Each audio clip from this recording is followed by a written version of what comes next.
Mr. President, last week, President Biden, I wish him well,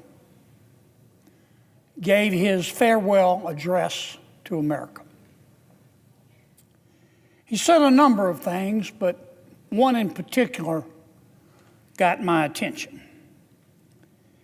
He warned America about, quote, his words, not mine, quote, a dangerous concentration of power in the hands of very few ultra-wealthy people.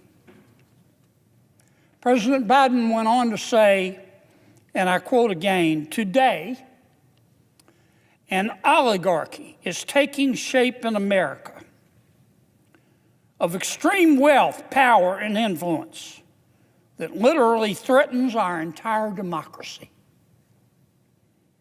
our basic rights and freedoms, and a fair shot for everyone to get ahead, end quote.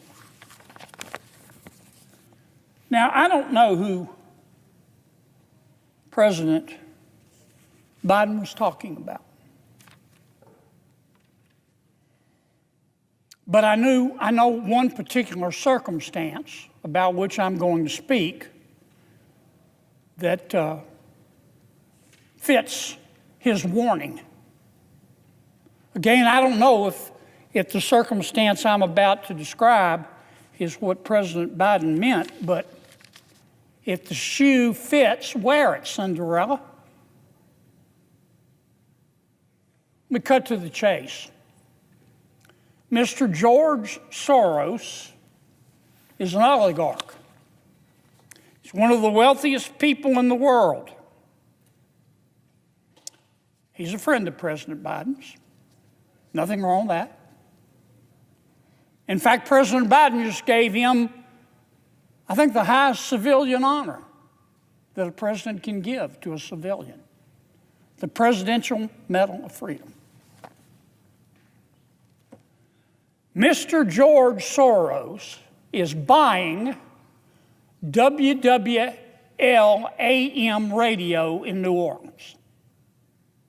Let me say that again. That may not mean much to you, Mr. President, but it means a lot to my people in Louisiana. Mr. George Soros is buying WWL AM radio in New Orleans. Something big is happening in American media, and hardly anyone is talking about it.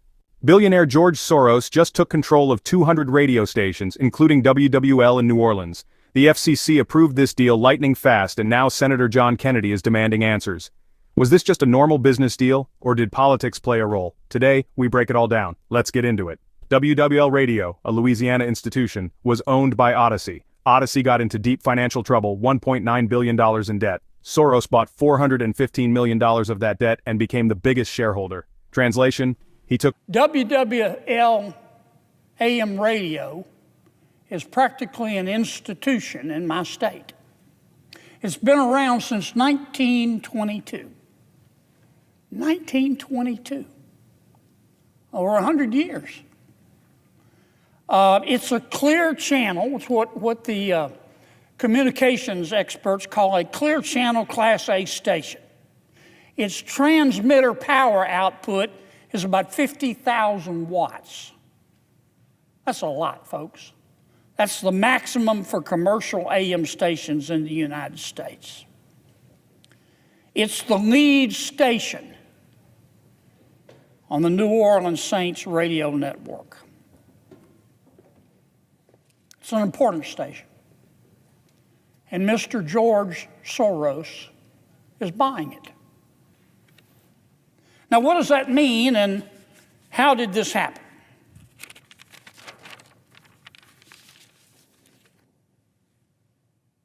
WWL is owned by a national company called Odyssey.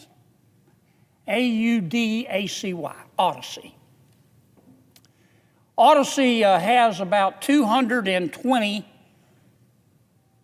radio stations nationwide, one of which, of course, is WWL. Second largest radio network in America. It reaches, I think, 45 different markets throughout our country, Mr. President. 165 million Americans. It's huge. Odyssey borrowed too much money. They took on too much debt. They took on about $1.9 billion worth of debt, and they couldn't service that debt with their revenues. So what did they do? They did what many other corporations do when they can't service their debt. They went into what's called Chapter 11 bankruptcy. Not Chapter 7. Chapter 7 is when they liquidate the company. Chapter 11 bankruptcy is when a company goes into bankruptcy in front of a bankruptcy judge and says, Judge, we want to get all of our creditors and debtors together and restructure our cash flow and our debt so we can come out of this bankruptcy a surviving entity. They went into Chapter 11 with a bankruptcy plan. Mr. George Soros immediately pounced. He, of that $1.9 billion in debt, he bought about $415 million of it. Cash on the barrelhead. Paid 50 cents on the dollar.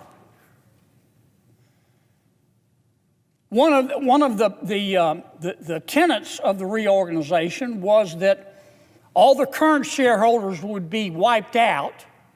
The new creditors would assume equity positions in the company. I know that sounds complicated, and it can be, but really what it means is that the bondholders, one of which is Mr. Soros after he bought $415 million worth of debt, became a shareholder. And Mr. Soros is now the largest single shareholder in Odyssey radio stations, including WWL AM in New Orleans, an institution. Now, in America, you can't just go do this. Why is that? Because those airwaves on which WWL and the other radio stations broadcast, they don't belong to the radio stations.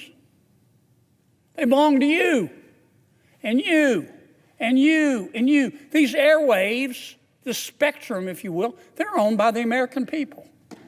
And years ago, we created the Federal Communications Commission, the FCC. We set it up to be in charge of the airwaves that belong to the American people, to make sure that those airwaves were being used prudently by radio stations. For example,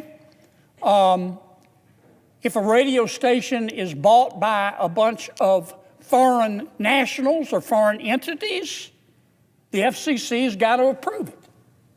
For example, anytime a broadcast license, as is the case with Odyssey, is transferred, the FCC has to approve it. So Mr. Soros's purchase of WWL Radio and the 219 other radio stations had to go before the FCC. And it did. And it went, the approval for Mr. Soros went through the FCC like green grass through a goose. Shareholder. Translation, he took over Odyssey, controlling 200 radio stations. This includes stations that influence millions of listeners. But the way this deal was approved is where things get sketchy. The FCC is supposed to carefully review deals like this. Normally it would take about a year to process, but not this time. Kennedy says the FCC rushed this approval through. It was a strict party line vote. 3 Democrats said yes, 2 Republicans said hold up. Should billionaires control this much of our media? Let's be real, media is power. Radio stations shape public opinion and influence elections. When one billionaire owns 200 stations, that's a big deal. And it was a party line vote. It was last September. All 3 Democrats, there are 5 people on the FCC, all 3 Democrats said, let it go. And they short-circuited the normal process. Now, I'm not an FCC expert, and I'm not a communications law expert, but I've read, this has been widely reported, and I've read about it in many reports. Normally, on a deal of this size, when 220 radio stations are being transferred, their licenses, using airways that belong to the American people, and there's a substantial percentage of foreign owners, it would take about a year to get through the FCC. FCC would do a complete investigation. Not this time, no. This time was special. What happened was what some members of the media have called the Soros shortcut. They just got together and rammed it through.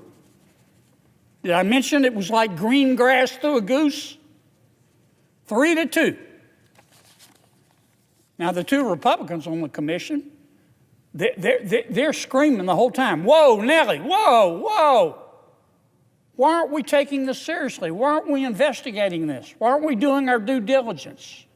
They were outvoted, 3-2.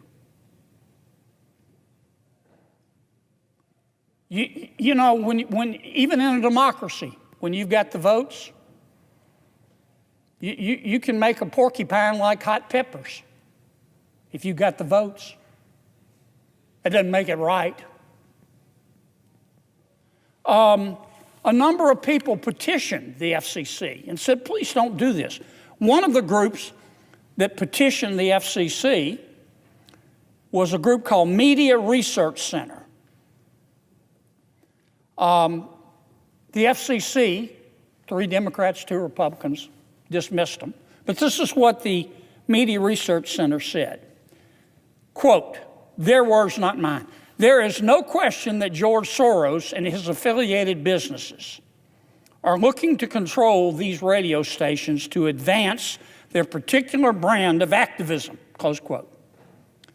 And the MRC urged the FCC not to create, quote, a special Soros shortcut, quote, that would circumvent their rules and allow the deal to move forward. It did it anyway.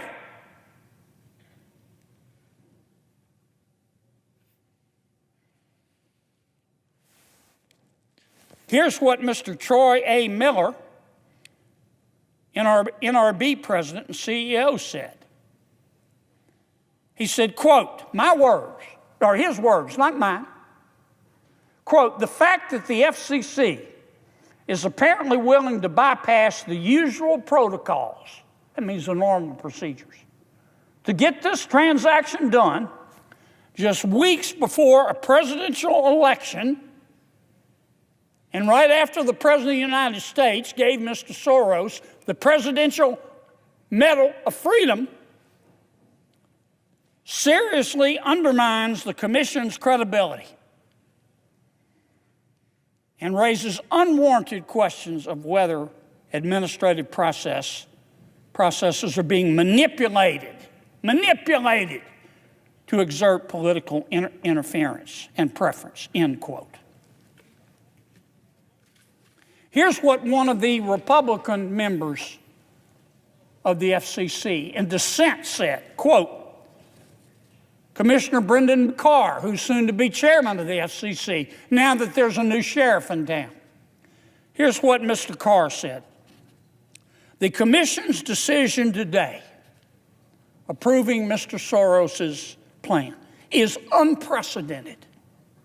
Never before has the Commission voted to approve the transfer of a broadcast license, let alone the transfer of broadcast licenses for over 200 radio stations across more than 40 markets without following the requirements and procedures codified in federal law.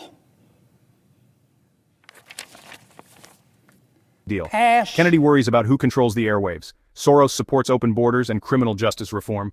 Now, he has a huge media platform. If you care about media fairness, hit that subscribe button. Kennedy isn't letting this go. He's calling for the new FCC leadership to revisit this deal. He's arguing that the approval process smelled too much like politics. The key question now is, will the FCC take another look? Or will this deal stay locked in, giving Soros massive control over American radio? One thing's for sure, this isn't just about one radio station in Louisiana. Pass me the sick bucket. This isn't right. But they did it. Now, this is America. You're entitled to believe what you want. If it's legal, you're entitled to do what you want. And Mr. Soros is certainly entitled to his opinion. He is. I don't agree with him, but he is certainly entitled to it in America. I'm not much into this cancel culture, and hopefully we've seen the end of it. But when you're acquiring radio licenses which can influence public opinion, and you're doing it in part, not exclusively, but in part with foreign money, well, that's why we have the SEC. But I want to make this clear. I believe in free speech and free expression. You're not free if you can't say what you think. You're not free if you can't express yourself. And Mr. Soros has that right. But here's where he stands. I want my people in Louisiana to know who's buying WWL Radio in New Orleans. Mr. Soros is a billionaire. God bless him. He made his money himself. He has poured much of his wealth into what, in my opinion, are radical causes. He's now working with his son, who I understand is a very smart young man. His name is Alex Soros. Mr. George Soros and Mr. Alex Soros hold some, how should I put this, non-mainstream American beliefs. For example, Mr. George Soros has called the United States, quote, the main obstacle to a stable and just world. Mr. Soros believes that our country is, quote, the main obstacle to a stable and just world. Not China, not Iran, not North Korea, the United States of America. Pass me the sick bucket.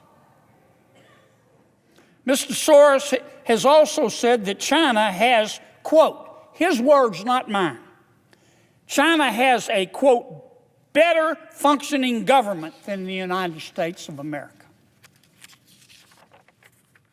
Mr. Soros does not believe that the United States should have secure borders. He once called national borders a, quote, obstacle, end quote, to his plan for widespread immigrant resettlement.